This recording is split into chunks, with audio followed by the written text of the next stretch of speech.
Oh, here it is, the final day of the Well for Food Challenge, day 7. Can you guys believe it's been 7 days already? I decided to visit some grocery stores on my way home today, just as a little kind of way of thinking where I was to continue the challenge, and obviously I would have to look for food again.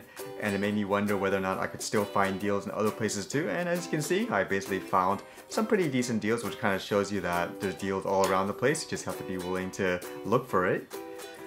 At the same time, it reminded me on how just the convenience factor. Sometimes you just have to shop around a little bit or you pay for it. I mean, look at these prices of strawberries, for example. Pretty much the identical product, but look at the difference in prices. I mean, that's kind of insane if you think about it, but that's something that many people do nowadays just because of the sake of convenience. Other than that, I basically decided to go to the supermarket to try to buy the can of sardines because, as I said, I had basically no meat left, and I was specifically looking for that 69-cent one, but unfortunately it looked like everything was sold out and they were actually trying to sell a different brand for 79 cents. But to me, just by the looks of it, it looked like they recently stocked this up, and usually in a grocery store there's usually, possibly anyways, one of the products lying around somewhere. And so I was a little persistent, and as you can see here, in this, it looked like there was a little gap, but there was a fixture blocking it. So I looked inside that gap, and lo and behold, what did I find? The one can of 69-cent sardine. To me, perfect. Fits my budget, let's go to the checkout. And that actually surprised me as well, because as I paid for this, it was 69 cents and I paid 75 cents for it. I actually got back 10 cents. To me, it was like, why did I get back 10 cents? If I paid 75 cents and the product was 69 cents. Yeah. So that just reminded me, in Canada, they're actually getting rid of the penny. So if they don't have a penny to give you, they have to round it up. So like in this case, I got back, for example, 4 cents extra than I should have, just because they don't have a penny to pay me back, for example, the amount they should have. So I basically added that to the budget, so it was kind of interesting. All in all, I basically finished the day, made my last meal for the day. So if you look at my funds, in the beginning of the day I began with $2.97, but buying the sardines was basically 69 cents, plus adding in the 4 cents I gained because of the no penny issue.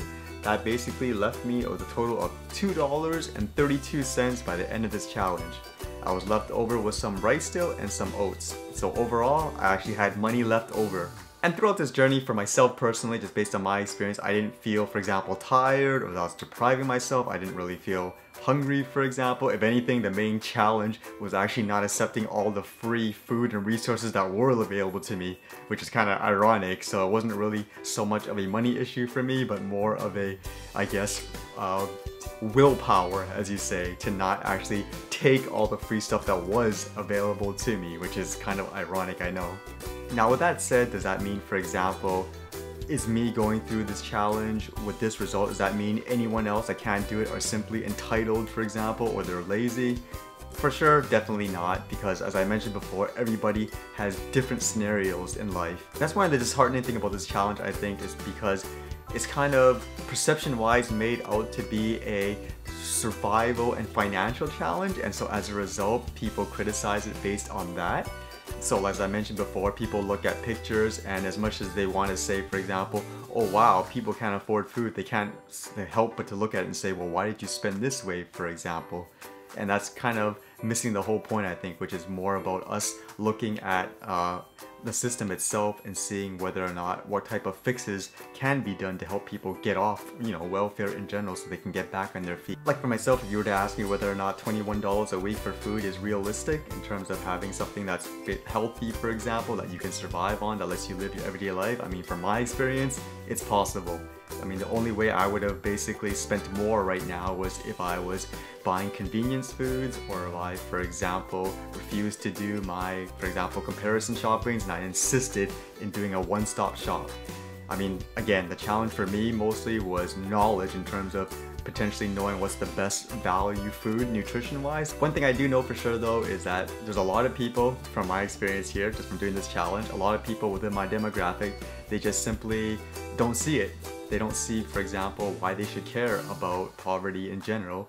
And to me, that tells me, for example, that maybe the real challenge is in education and having raw data available for people to read.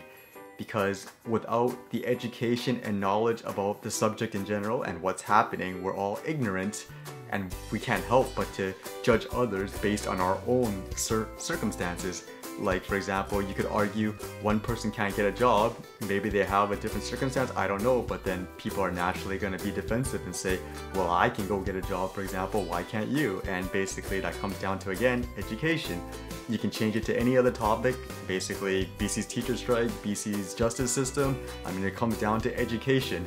We can say we're going to increase like the funds all we want, but without people actually knowing what's going on with raw data, I think it's going to be a real uphill challenge. And I think we all agree that the point of a welfare system is to help people get off of it. Now, I'm only one guy, so I can't basically change everything. I doubt me doing this challenge is going to create such drastic changes, but hopefully it helped to open up people's minds a bit and to just talk about the issue in general. So that's my take on whether or not you can survive on food with only $21 a week and if you live within the Lower Mainland.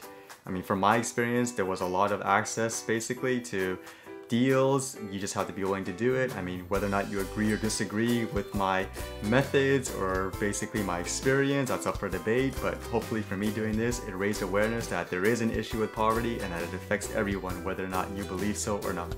Other than that, take care of you guys. Thank you very much for following my journey.